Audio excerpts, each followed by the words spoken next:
Class 10th की सामाजिक विज्ञान और सामाजिक विज्ञान का पाठ 1 पढ़ेंगे और उस पाठ का नाम है भारत एवं विश्व इतिहास। भारत एवं विश्व इतिहास, ठीक है। भारत एवं विश्व इतिहास का जो पहला टॉपिक है सिंधु सरस्वती सभ्यता, ठीक है। सिंधु सरस्वती सभ्यता का विस्तार से अध्ययन करेंगे, ठीक है। अब देखो सिंधु सरस्वती सभ्यता है ना,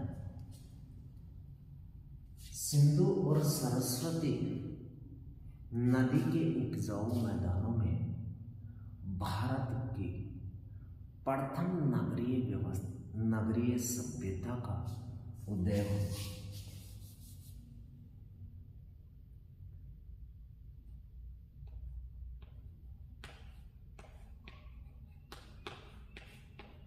नदियों के उपजाऊ मैदान में भारत की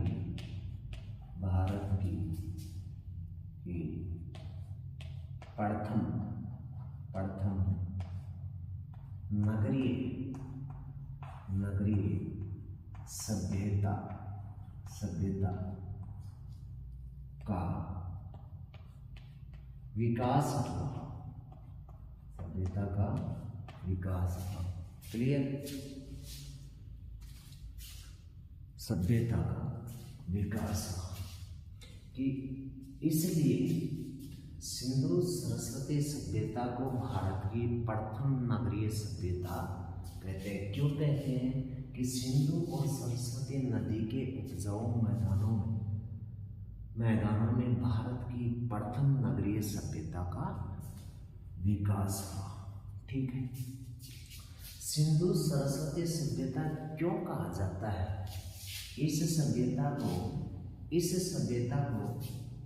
सिंधु सरस्वती सभ्यता इसलिए कहा जाता है क्योंकि इस सभ्यता में पूरा स्थल अत्यधिक मात्रा में सिंधु और सरस्वती नदी के किनारे होने के कारण इसे सिंधु सरस्वती सभ्यता के नाम से जाना जाता है, क्लियर।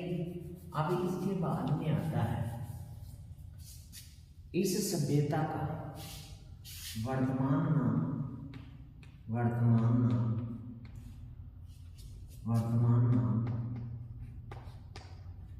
हड़प्पा सभ्यता के नाम से भी जाना जाता है। क्यों जाना जाता है कि कालक्रम की दृष्टि से जो ये हड़प्पा सभ्यता है, ये सिंधु सरस्वती सभ्यता है, विश्व की जो प्राचीन सभ्यता है उन सभ्यताओं के समकालीन मानी जाती है। हड़प्पा सभ्यता को या सिंधु सरस्वती सभ्यता को विश्व की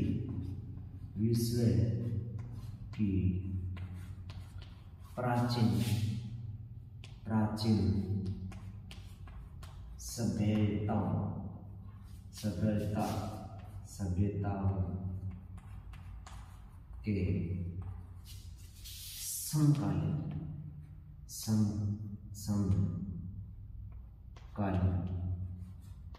समकालीन माना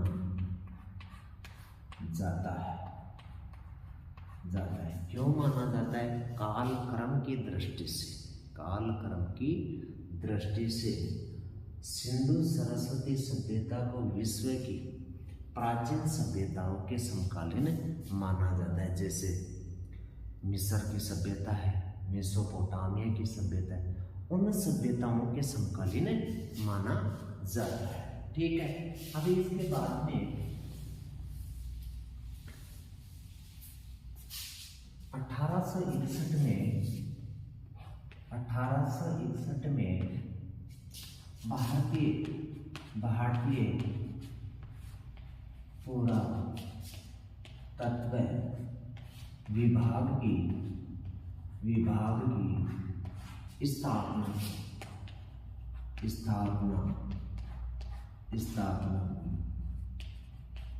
और इस पुरातत्व विभाग की स्थापना किसने की? अलेक्जेंडर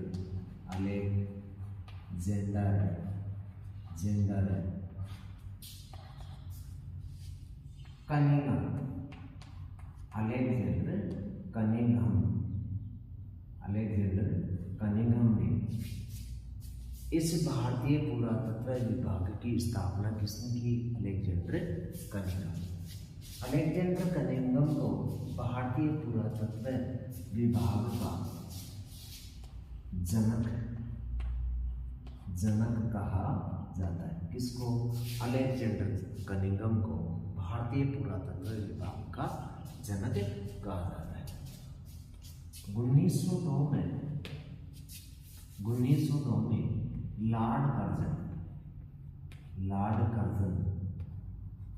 लॉर्ड कर्जन ने इस विभाग का नाम बदलकर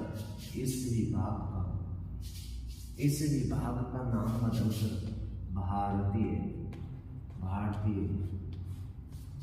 पुरातत्व एवं सर्वेक्षण विभाग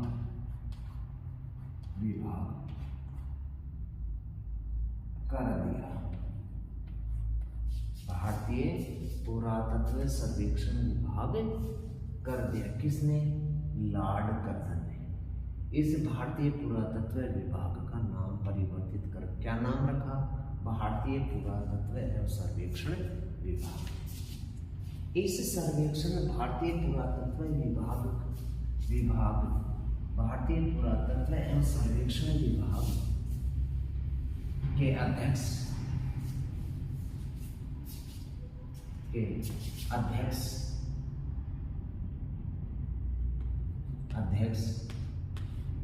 सर जॉन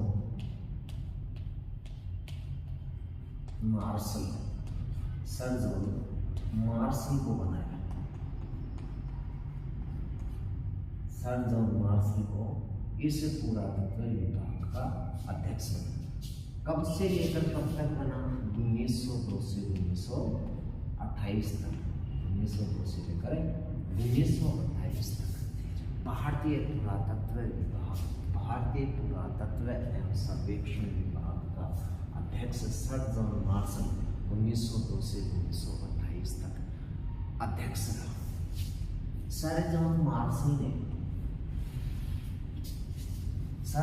जॉन मार्शल के जो जूनियर अधिकारी थे दयाराम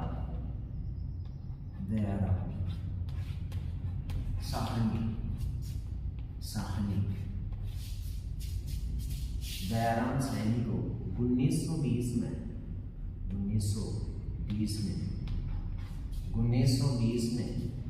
उत्खनन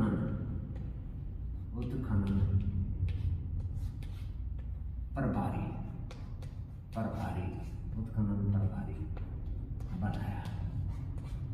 ठीक है। 1921 में दयाराम साहनी ने पंजाब प्रांत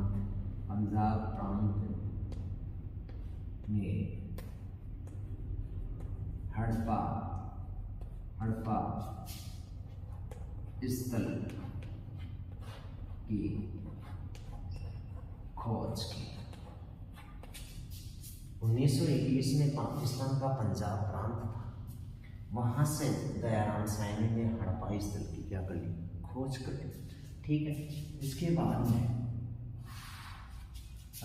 1922 में आर डी बनर्जी या रामदास बनर्जी ने सिंध प्रांत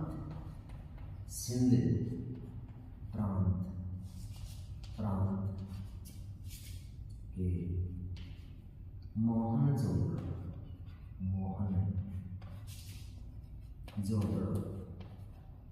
जोदड़ो स्थल की खोज की। ठीक है।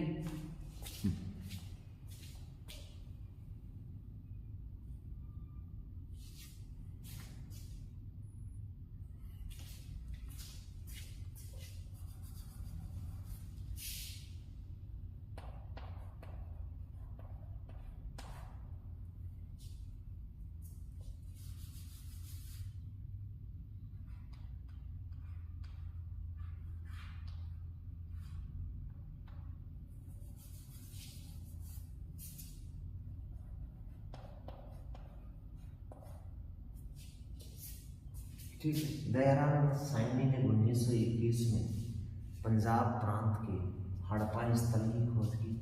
इसी के एक साल बाद 1922 में राखलदास बनर्जी ने सिंध प्रांत के मोहनजोदड़ो स्थल की खोज कर। ठीक है। अब इसके बाद में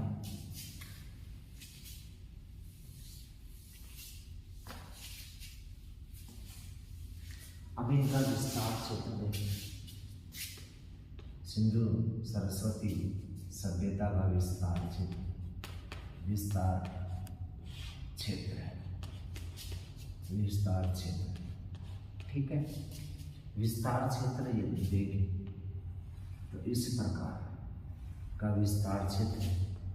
ये नॉर्थ, साउथ, वेस्ट, ईस्ट। ठीक है। सिंधु सरस्वती सभ्यता का जो उत्तरतम बिंदु है मांदा, कहाँ? जम्मू कश्मीर। किस नदी के तट पर? चिनाब नदी के तट पर स्थित है। ठीक है। दक्षिण में देमावार कहाँ है? महाराष्ट्र। ठीक है। किस नदी के तट पर? परवरा नदी पर स्थित है। ठीक है। परवरा नदी पर स्थित है। पश्चिमी बिंदु सिंधु सभ्यता का पश्चिमी बिंदु है सूत गेंडोर। ठीक है। सूत गेंडोर है ये बलूचिस्तान प्रांत में है और किस नदी के तट पर है? दासक नदी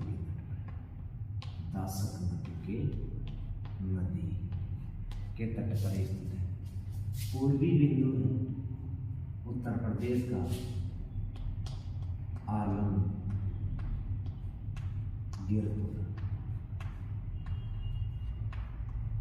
आलमगीरपुर है ये उत्तर प्रदेश पश्चिमी यूपी में स्थित है। किस नदी के तट पर स्थित है? हिंडन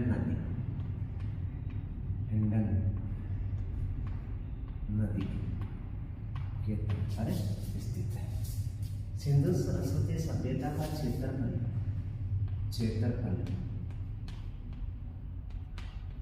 2,15,000 किलोमीटर।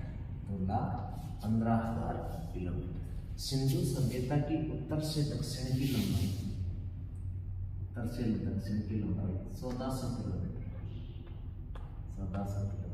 तथा पूर्व से पश्चिम की चौड़ाई 1600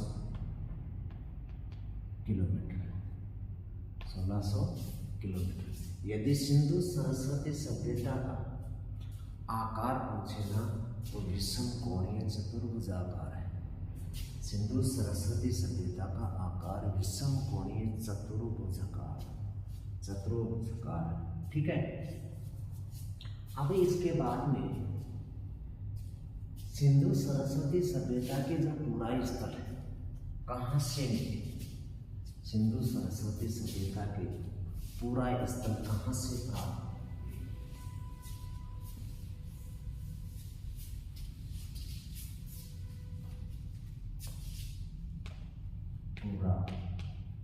स्थल भारत और पाकिस्तान, भारत और पाकिस्तान में इसके स्थल प्राप्त हुए। पूरा स्थल का अर्थ होता है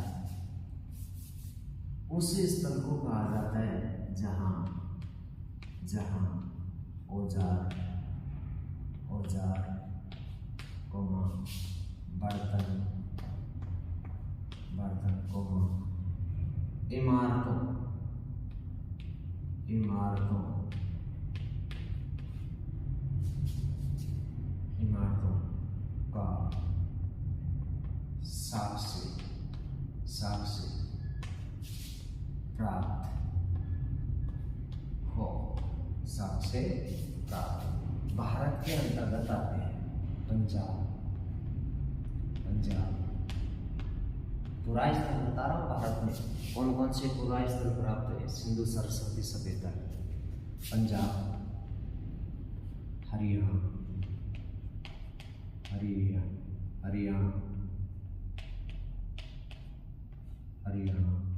राजस्थान, ठीक है, जम्मू कश्मीर, ठीक है, इसके अलावा गुजरात, यूपी, ठीक है, महाराष्ट्र आदि स्थानों से सिंधु सरस्वती सभ्यता के पूरा स्थल प्राप्त हुए। कहां से? भारत से, ठीक है। पाकिस्तान से प्राप्त हुए, पाकिस्तान के पंजाब प्रांत,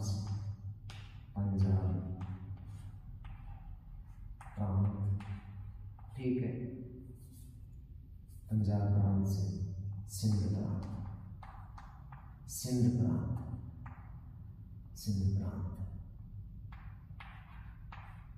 से प्राप्त है, ठीक है। अब इस सभ्यता के प्रमुख नगर कौन कौन से?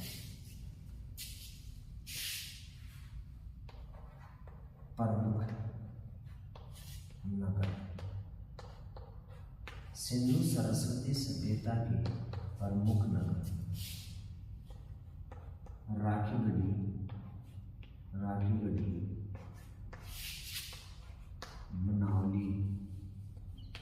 बनावली, राखीगढ़ी, बनावली, हड़प्पा, मोहनजोदड़ो,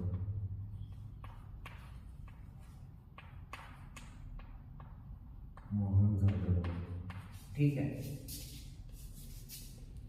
धौलावीरा,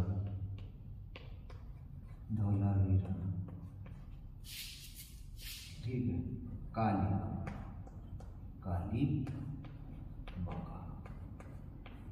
ठीक। यदि आपको सिंधु सरस्वती सभ्यता के प्रमुख जो नगर पूछे ना, तो 6 नगर हैं: राखीगढ़ी, बनावली, हड़प्पा, मोहनजोदड़ो, धौलावीरा, कालीबंगा। क्लियर? ठीक है।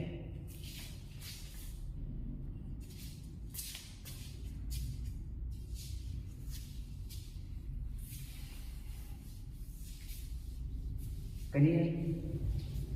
नेक्स्ट, सिंधु सरस्वती सभ्यता को कालक्रम की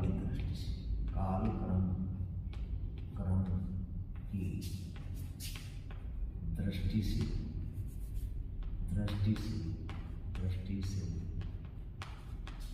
तीन चरणों में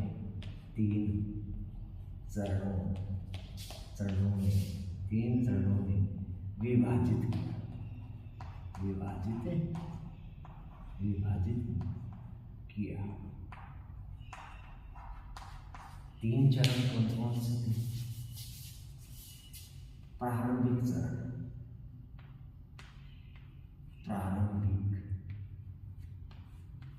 चरण, ठीक है। ये प्रारंभिक चरण था ना, ये 4000 ईसा पूर्व से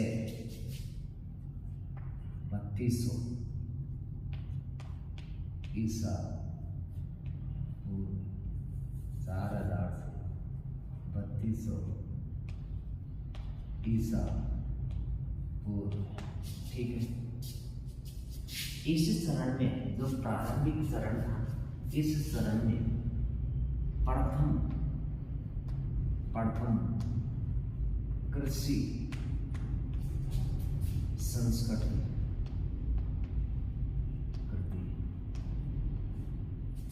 का विकास, प्रथम कृषि संस्कृति का विकास। ठीक है, अब प्रथम चरण,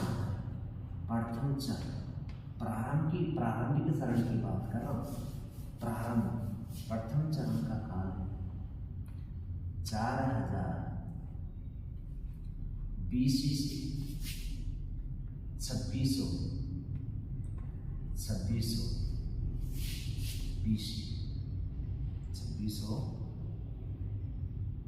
BC। इस चरण के अंतर्गत विकसित ग्रामीण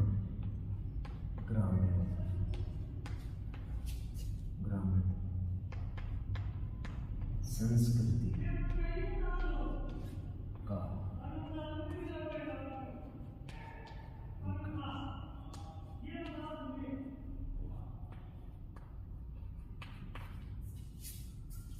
विकसित ग्रामीण संस्कृति का विकास हुआ 4000 BC से 2600 BC। ठीक है, सेकंड चरण था करीब सेकंड चरण का समय था 2600 BC से 1900 BC। इस चरण में नगरीय सभ्यता का विकास,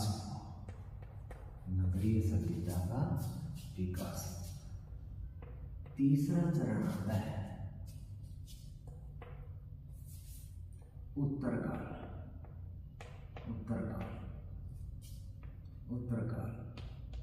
इनका जो टाइम है 1900 BC से 1300 BC।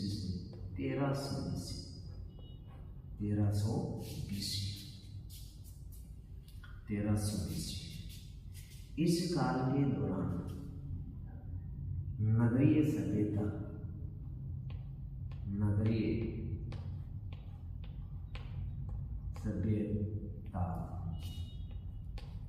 पुनः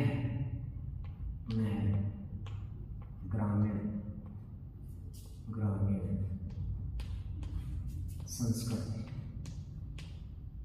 संस्कृति का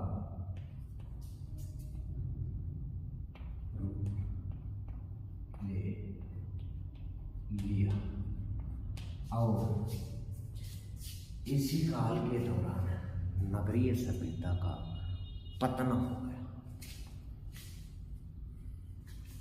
इसी काल के दौरान नगरीय सभ्यता थी, यानी 1300 BC के बाद है ना, ये नगरीय सभ्यता क्या हो जाती है, समाप्त हो जाती है, पतन हो जाता है। ठीक है,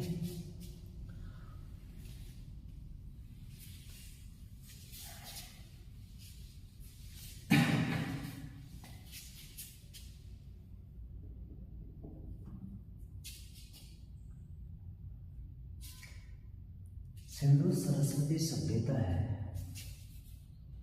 नगर है। सिंधु सरस्वती सभ्यता की नगर योजना कैसी थी इस नगर योजना? यदि आपको ट्यूशन पूछे कि सिंधु सरस्वती सभ्यता की नगर योजना की विशेषता बताओ, विशेषता, नगर योजना की विशेषता, विशेषता, ठीक है। तो इनकी विशेषता है रक्षा प्राचीर, दूसरी विशेषता है सड़कें, सड़कें, तीसरी है नालियां, नालियां, चौथी है भवन, भवन, पांचवी है, चौथी है भवन, पांचवी है ईंटों का माप, ईंटों का माप, ईंटों का माप, ठीक है। नगर योजना की विशेषताओं को एक एक करके इनका क्या करेंगे, अध्ययन करेंगे। पहले रक्षा प्रचार कि सिंधु सरस्वती सभ्यता के जो नगर थे दो भागों में बंटे हुए थे, दो भागों में, ये नगर थे ना, ये दो भागों में बटे हुए थे, दो भागों में बटे हुए थे। दो भाग कौन कौन से थे? पूर्वी टीला, पूर्वी टीला, दूसरा पश्चिमी टीला, पश्चिमी टीला। पूर्वी टीले को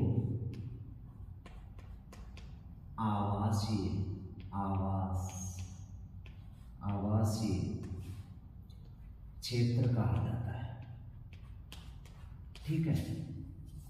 पश्चिमी टीले को गढ़ी क्षेत्र, गढ़ी क्षेत्र यानी उपला, ठीक है।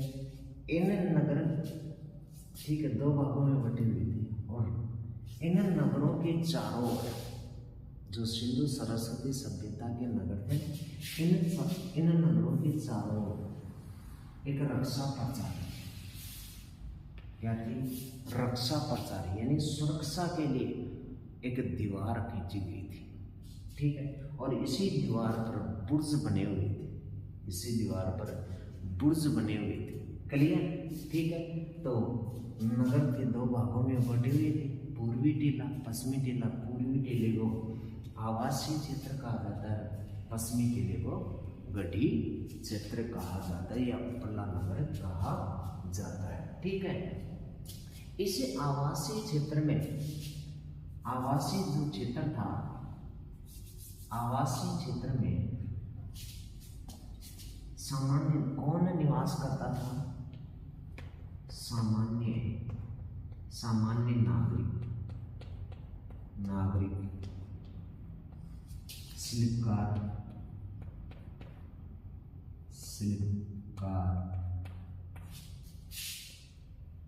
कारीगर,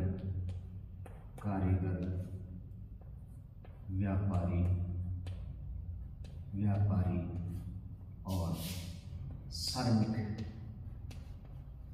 ये लोग जो पूर्वी टीला आवासीय क्षेत्र में क्या करते थे? निवास करते थे, ठीक है। पूर्वी टीला जो गढ़ी क्षेत्र है, यहाँ कौन निवास करता था? प्रशासनिक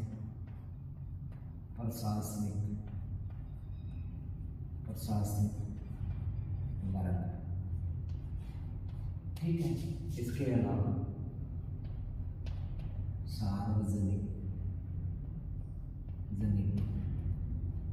भवन, ठीक है। इसके अलावा अन्नागार यानी प्रशासनिक वर्ग भी निवास करता था और प्रशासनिक वर्गों के लिए सार्वजनिक भवन और अनाज संग्रहण करने के लिए अन्नागार थे। किस क्षेत्र में, किस टीले में? पश्चिमी टीले में यानी गढ़ी क्षेत्र के अंदर, ठीक है। अब जो नेक्स्ट अपनी जो विशेषता है नगर योजना की, नेक्स्ट विशेषता है सड़कें। ये सड़कें है ना, सिंधु सरस्वती सभ्यता की नगर योजना में सड़कों का महत्वपूर्ण स्थान था, महत्वपूर्ण स्थान था इनका सड़कों का।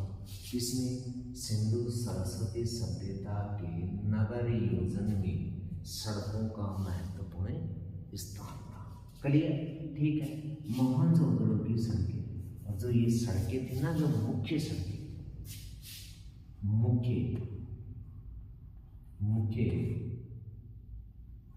मुख्य सड़कें नगर को 5 भागों में बांटती थी। जो मुख्य सड़कें थी ना, इस नगर को 5 भागों में क्या कर देती थी, बांट देती थी। ठीक है। इसके अलावा मोहनजोदड़ो की जो सड़कें थी ना, मोहनजोदड़ो की सड़कों की, मोहनजोदड़ो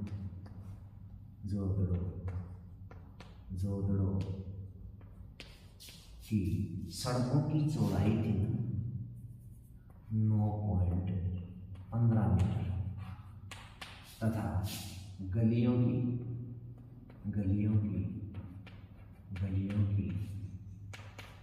3 मीटर गलियों की चौड़ाई थी। मोहनजोदड़ो की जो सड़कें थी ना, उन सड़कों की चौड़ाई कितनी थी, 9.15 मीटर। ठीक है। जबकि गलियों की चौड़ाई कितनी थी, 3 मीटर चौड़ी थी। इसके अलावा अन्य पुराने स्थलों पर सड़कों के साक्ष्य मिले हैं, जैसे कालीबंगा है, राखीगढ़ी है, मितावली की सड़कें भी क्या थी, चौड़ी थी। और तो और कच्ची सड़कों के साक्ष्य भी प्राप्त हैं। इसके अलावा सड़कों पर सफाई का विशेष ध्यान दिया जाता था।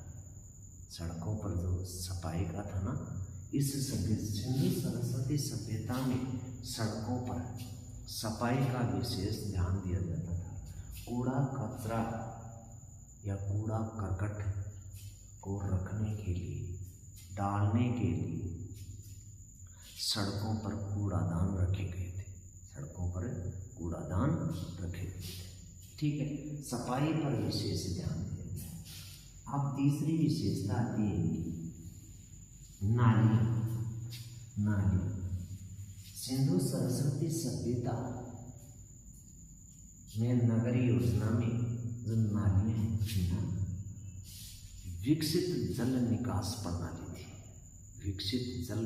प्रणाली थी, जिसमें घरों से गंदा जल निकालने के लिए सड़कों पर मुख्य नालों को, जो घरों की नालियों को सड़कों के मुख्य नालों से क्या कर दिया जाता था, जोड़ दिया जाता था, जिससे गंदा पानी नगरों से बाहर निकाला जा सके। ठीक है। इसके बाद में भवन आते हैं। और यहाँ की जो नालियाँ हैं ना, नाली पक्की ईंटों से बनी हुई थी। और तो नालियों की गहराई और चौड़ाई आवश्यकता अनुसार सिंधु सरस्वती सभ्यता के लोग करते थे। जैसी उनकी आवश्यकता होती थी ना, उस आवश्यकता के अनुसार नालियों की चौड़ाई और गहराई करते थे। ठीक है। नालियों को ढकने के लिए पक्की ईंटों का प्रयोग किया गया। प्रयोग किया गया। ठीक है। और नालियों को समय समय पर साफ किया जाता था। क्या किया जाता था, साफ किया जाता था। ठीक है। इसके बाद में नेक्स्ट विशेषता आती है भवन। सिंधु सरस्वती सभ्यता के नगर में भवन थे ना, वो वो दो प्रकार के भवन थे, आवासीय भवन और सामुदायिक भवन। आवासीय भवन में जन सामान्य निवास करता था। आवासीय भवन थे ना, आवासीय भवनों में 3-4 कमरे होते, रसोई घर होता था, स्नान घर होता था और भवन के बीच में आंगन होता था। लेकिन कुछ साक्ष्य ऐसे भी प्राप्त है कि कुछ लोग जो संपन्न लोग थे उनके घरों में कुएं और शौचालय के साक्ष्य भी प्राप्त है। और भवनों में सीढ़ियों के प्रमाण भी मिलते हैं, सीढ़ियों के प्रमाण भी मिलते हैं तथा मकान में खिड़कियाँ, रोशनदान, फर्श और दीवार पर प्लस्तर किए हुए का साक्ष्य प्राप्त होता है। कहाँ से? सिंधु सरस्वती सभ्यता से। अब सार्वजनिक भवनों के जो सामुदायिक भवन थे, उन सामुदायिक भवनों में क्या क्या आते थे? 2 प्रकार के भवन थे, आवासीय भवन और सामुदायिक भवन। आवासीय भवन को अपन ने पढ़ लिया और जो सामुदायिक भवन थे, सामुदायिक भवनों के अंतर्गत सभा भवन आता था, स्नानागार आता था, अन्नागार आता था, यानी बृहद स्नानागार नहाने के लिए स्नानागार था, अन्न को संग्रहित करने के लिए अन्नागार थे। क्लियर? ठीक है। अब इसके बाद में अपन सिंधु सरस्वती सभ्यता है ना, इसकी कला देखते, कला। ठीक है। सिंधु सरस्वती सभ्यता की कला के अंतर्गत पत्थर की मूर्तियां, पत्थर, धातु और मिट्टी की मूर्तियों का उल्लेख है। पत्थर की मूर्ति, धातु की मूर्ति और मिट्टी की मूर्ति, यानी तांबे की मूर्ति, पत्थर की मूर्ति, मिट्टी की मूर्तियों का उल्लेख मिलता है। इसके अतिरिक्त कला के अंतर्गत इसके अतिरिक्त मुहरे, मनके और मिट्टी के बर्तन जो सौंदर्य को इंगित करते हैं, जो सौंदर्य को क्या करते हैं? अंकित करते हैं। ठीक है। पत्थर की मूर्ति मोहनजोदड़ो से एक खंडित पुरुष की मूर्ति मिली थी, जिसे पिगट महोदय ने मंगोलियन पुजारी बताया था और 19 सेंटीमीटर से की खंडित मानव मूर्ति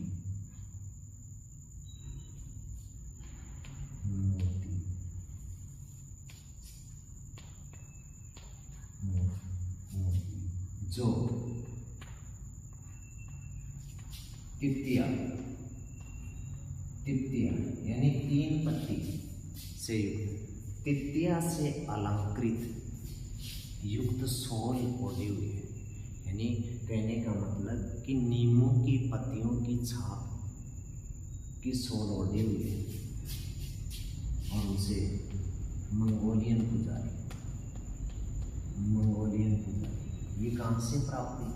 मोहनजोदड़ो से 19 सेंटीमीटर की पत्थर की खंडित मानव मूर्ति जो तिप्तिया अलंकरण से युक्त सोल ओढ़े हुए, तिप्तिया का मतलब 3 पत्तियों की छाप वाली सोल ओढ़े हुई पत्थर की मूर्ति जिसे मंगोलियन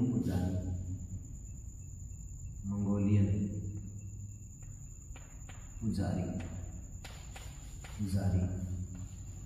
कहा जाता है। ठीक है, कहाँ से प्राप्त हुई?